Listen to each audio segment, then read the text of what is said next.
seal, which is still in there. You don't remove the fork seal, you remove the dust wiper, slide it down, put your little dab of grease in there, just a fingerful, wipe it around, then you pump the fork up and down, move the slider up and down, and that will grease the seal up in here, work grease in it. Then you just put the slider back up, the fork seal or the dust wiper, fork wiper, and then you wipe this off to keep it clean.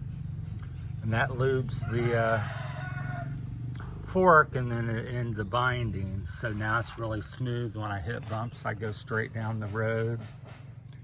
So it's made a huge difference. So after a year and a half of having sticky fork seals, I didn't realize what that was. I kept thinking, oh, it's my headset. I thought, no, it's the tire. I thought headset bearings. I thought my fork was out of adjustment, which all them things could have been. So but that really improved the suspension. Also make sure you're when you put a new wheel on or take it off and on, that you do it in a correct order. Tighten up this, tighten up the nut there, then you push the suspension up and down and let it align, and this axle should float on this side.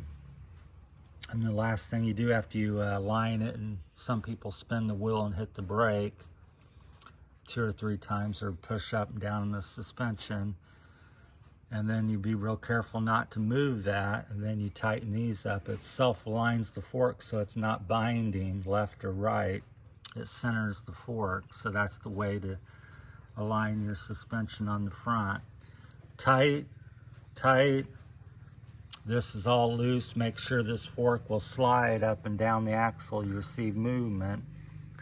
Press on your suspension up and down, then let it sit. Don't pull on anything. Then tighten these 2 last, and then your forks will be aligned to the front end. The other thing I did on the back, we'll probably jump around here a little bit, is also, I think it's overly sprung and too much preload from the factory. So you go in here and in there and you take them screws, back them off. You want just a little bit of a float